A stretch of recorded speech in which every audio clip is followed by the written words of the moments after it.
work. Hard goddamn work.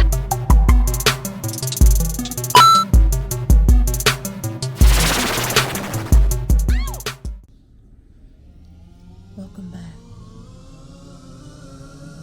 Today's episode is going to be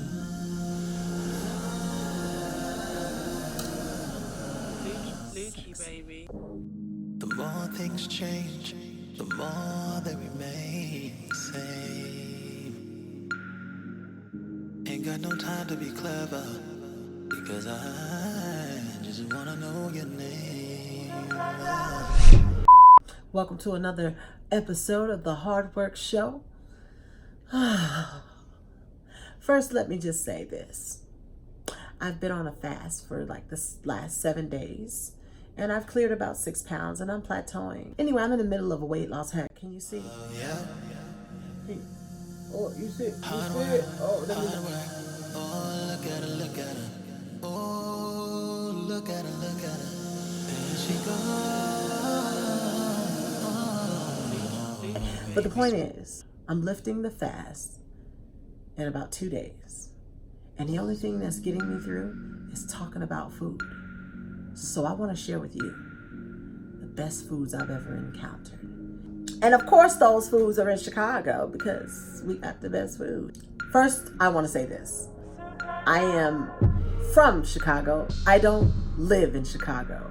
So yeah, there are going to be new restaurants that are probably to you better than what I'm saying here. I doubt it, but it could be. It's a possibility. But just letting you know, this is coming from somebody who is from Chicago. So these are long-standing institutions that everybody knows about if you're from Chicago. If you're not from Chicago, you're going to benefit greatly and you'll be blessed and you can thank me later. Okay? Boom. The second thing I need to let you know. When I lived in Chicago, I lived in the hood for the most part. No, I've been everywhere. But I grew up hoodish, Beverly. Most people would say that's not, but if you go like 3 blocks east of where I live, that's like just regular old south side of Chicago where the GDs shoot through your window. So the places I'm telling you to go, keep that head on the swivel. Keep the head on the swivel. Neither here nor there. People gotta eat, and most of the time ain't nobody gonna bother you when you're trying to go eat. Everybody gotta eat. Now it's levels to this shit. Our food is just better, guys. I'm sorry. I'm not sorry. You should go and prove me wrong. Okay, so for hot dogs, because everybody knows Chicago is known for hot dogs. You go anywhere in the world and get a Chicago hot dog, allegedly. You can get what somebody calls a Chicago hot dog at pretty much any hot dog restaurant because that's how popular we are at cooking that shit. So for them, it's Portillo's. It's Portillo's, and I do have some honorable mentions. Like I'll give you one that I love to death, which is Portillo's, and I'm so happy. Shout out to the Portillo's in Moreno Valley because there is one in the IE that I just Moreno Valley, and then there's one also near Knott's Berry Farm for my Cali people. Now I don't know where all of them is at, but I'm just telling you, if you're in Chicago, you can get Portillo's. I mean, I will buy a ticket and get on an airplane to go eat Chicago food. So if you haven't had Chicago food, that's the level that we're talking about here. I don't know if you've eaten, and if you haven't, then you probably just go to Chicago. Otherwise, you probably haven't really eaten in your life, unless you're from down south. Y'all got a couple of dishes out there. Okay. When you go to Portillo's, you're going to want to get the Chicago dog. Get it your way, but I think you should get the Chicago dog. They run that thing through the garden. They don't even put no ketchup on it. But I got to have ketchup. That's just me. It's something about it. It's piping hot. It's always ready. All the works. I actually love their cheese fries to go with my hot dog. I do cheese fries and a hot dog. And honorable mention for this is Dan's. It's probably because it's a childhood memory of mine. That was the first store I used to get to ride my bike to. They're still open. I just saw them when I went to Chicago last week. Dan's, it's an ice cream stand that sells hot dogs. Those two. And while we're on Portillo's, we might as well give them an award for the Italian beef. If you go to Chicago and you don't get an Italian beef dipped in that au jus sauce, then you're cheating yourself out of life. Okay, I don't know what to tell you any more than that. The way I like to get it, I don't even do the French roll. Although if you do the French roll, you got to dip it.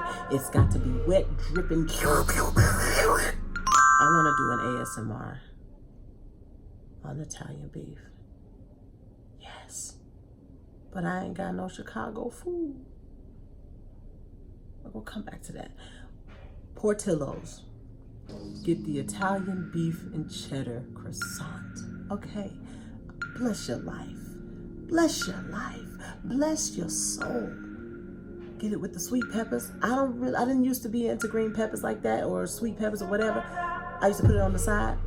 I don't even bother. Put that shit on the sandwich. Put it in some cheddar. Run that shit through. Oh God. It's like I could taste it. I can taste it right now. It's melted. I mean, I could even go to Moreno Valley. I could break this fast right now and just go to Moreno Valley. But I'm good because all I need is to talk about it and I get this out of my system. I could not do this list without talking about the one thing that I never failed to get. I don't care if I got a layover for 3 hours. I'm going to leave the airport. I'm going to go get this and I'm going to come back. If I smell a hint of Illinois, I have got to have some chicken. Because the one thing that Chicago has that nobody understands, mild sauce. I don't know why it's such a mystery to everybody, but we need to figure out what the is in mild sauce because I need to capture that shit. It's a thing. So for the very best chicken shacks in Chicago, there's one, and then there's an honorable mention of one. The honorable mention, Uncle Remus. No doubt. I don't want to hear none of you West Siders mouths about Uncle Remus, for sure. Absolutely. The six wing. Ooh. And they little, whatever the bread they do, their little bun. Oh God, that way, yum, yum, yum, yum. It goes so good with it. Yes, you got it.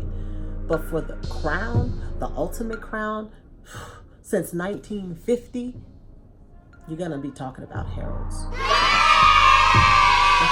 I'm serious about Harold's Chicken Shack. I don't appreciate when people try to downplay Harold's Chicken Shack. It was alright. What? It was what? It was what?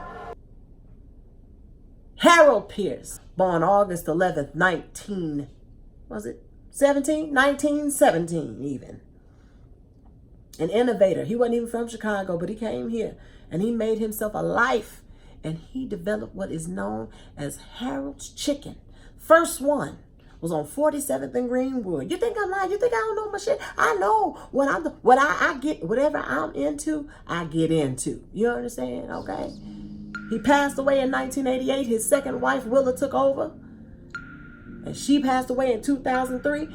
I don't know who's running it now, but I've been asking y'all since 2005. And that's probably the problem. I couldn't get in touch with Willa. I've been asking y'all to bring one to LA forever. Before I get into all of the politics behind it, what you're going to want to do when you get to Harold's is you want to get you a 6-wing salt and pepper mild sauce. I dare you put it on the side, but I think it's a mistake. I think if you don't know about the sauce, then maybe you should put it on the side. But I think it's a mistake because everybody knows. Look at it. Look at it dripping. Look at it dripping on the gut. Look at it. Oh, Jesus. And the bread, it's just so regular. It's just so regular white Wonder Bread. But when you put it on there, and it starts to soak in, because here's the thing, it's on a bed of fries. It's 6 wings laying on a bed of fries. It's mild sauce dripped to perfection all over it. It's very, and they love, Harold cooked with love. Everybody in his legacy still cooks to this day with love. And then they put the Wonder Bread on top of the thing. And then they wrap it up in a white piece of paper. And then they put that inside of a white bag. And then they give it to you. And then when you get home, that white bag come off that piece of paper. And the bread is kind of folding off. The bread is coming off of the paper a little bit. And it's so soft. It's just so soft. It's just so soft, and then you staring at these glistening ass chicken wings with salt and pepper, mild sauce draining, dripping from sea to shining sea, from the east side to the west side. God, I just want to thank you for Harold Pierce. I want to thank you for his vision. I just want to thank you. Amen. Amen. Now, what I was going to say is this. I've been begging y'all to come out here for a long time. I don't know who I got to talk to. Willa ain't here no more. Harold ain't here no more. I don't know what to do. Now, I thought my prayers was answered. They said there was a Harold's coming to Hollywood. I don't know what happened. All of a sudden, I got an Instagram post about a mild sauce LA. Look like Harold's. I ain't tasted it yet. Because for some reason they think it's okay to charge people $15.99 for 5 wings. And that's not where I'm from, and that's not what I do. But on the next video, maybe not the next one because I got other stuff to talk about. But in the upcoming video, I'm going to take the wife and kid over to Mild Sauce LA, and we're going to give Mild Sauce a shot. Just like I gave Lou Malnati a shot. We'll see what happens. Now, if you haven't done so already, if you're a foodie and you related to anything I said today, I need you to go ahead and subscribe. Your girl got a lot to say. Let me know what you think. Give me some suggestions for other possible great establishments that I might have missed. And I'll probably shit on them and still tell you mine is the best. But no, I'ma listen. Okay. I've had a lot of fun today. I really appreciate y'all letting me talk this out and get through this so I can just go on with my day not eating. Because bitch trying to survive out here in Hollywood with the skinny hoes. I appreciate you. Y'all have a good night. It's been real.